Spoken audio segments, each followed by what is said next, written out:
All right, 10 problems like before, but I threw in a bonus problem because is 10 going to be 11?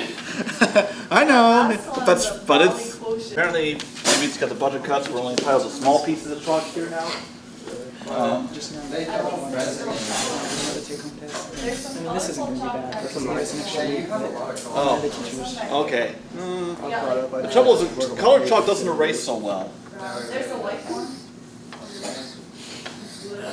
Okay, so what's happening with spherical coordinates is you have here a difference in radii, and then you have along here we have a difference in theta, and then along here we have a difference in phi. So what you can do first is try to get at least approximate the area of one of these faces, and you can do that in a similar way as to how you did polar coordinates. So the area, you're talking about the difference between the areas of two circular sectors.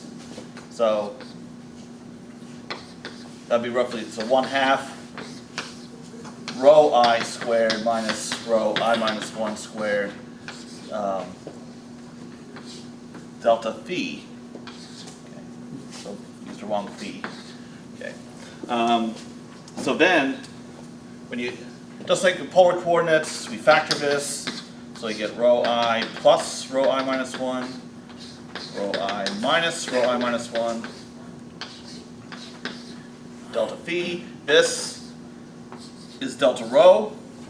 And then here we have an average of rho values. So this whole thing converges to rho d rho d phi. Now, this is exactly what we saw in the polar coordinate case, but it doesn't cover the whole volume, it just covers the area of this space. Now, so now if we take this region and we look up above, look at it from above, then we see something like this. So the area of this face, we have our rho d phi. Okay. But now we can approximate this, so the volume is approximately rho d phi times this length. So if we can get a handle on that, now these lengths are going to be different, but if we can at least approximate it, it's something that as delta rho, delta phi, delta theta go to 0, then we can, then this is what the volume is going to converge to. Where is that length on the other picture? Oh, here, Okay. up top. Salt's cheaper too. Yeah, what isn't? So for this, to measure the length of this, what formula is what's the formula to use? Arc length? Oh yeah, the arc length formula. And what is the arc length formula? Anyone remember? Okay, you remember the name, just not what it is. Right. My teacher said you could always look up above. Isn't it like something about the circumference times like the angle or? Yes, it is. It is actually. Yeah. So. Has a sign.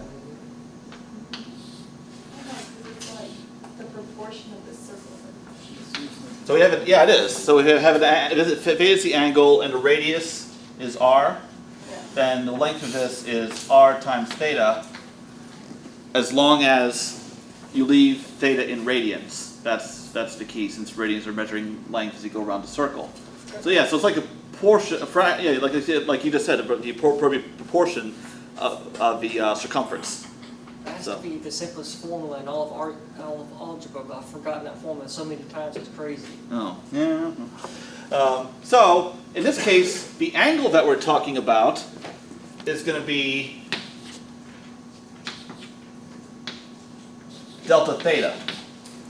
So theta is the angle that we're talking about here. Now for radius though, for radius is actually not going to be not going to be rho. It's going to be rho sine phi. And the reason for that is, and hopefully I can draw this such a way that you can see it.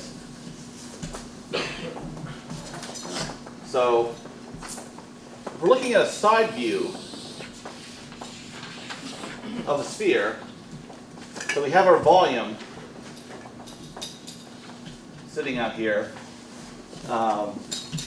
that we're looking for the length of a segment, this segment, all right, and it's sweeping through an angle delta theta, but the radius of this circle that we're taking that segment from, the radius is not rho, radius is rho sine phi. And recall that the z coordinate is rho cosine phi. This distance is rho. Okay. So we're just taking an arc length to measure the length of a segment. It's actually rho sine phi, not rho we're going to use. So now that is going to go in here, and we put everything together. We get rho squared sine phi d rho d theta d phi. All right. So we are fudging a bit, admittedly, and actually in Stewart I didn't even see him attempt to do this. Maybe it's the other Stewart. Yeah, it's definitely not our edition. Yeah, actually, some publisher sent me another calculus book yesterday. I'll check to see if it's in there. After all, one of your exam problems is. So. I wish I could get some books from publishers. I'm not telling.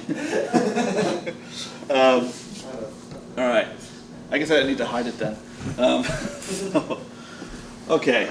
So this is roughly using a formula for the area of a circular sector and the arc length of a segment of a portion of a circle is how you can get as to why you need to multiply that by a factor of rho squared sine phi in your integral.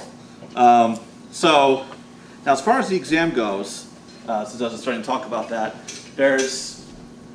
so there are no problems like number 10 from the last exam. Thank God. Because evidently USM is an abstraction-free zone. However, that doesn't mean that there aren't some nice challenging problems. It's that these are challenging problems that happen to be more concrete than the last time. So for example, one of the problems involves integrating a function over a tetrahedron. So I'm going to try to draw this tetrahedron. So looking from above,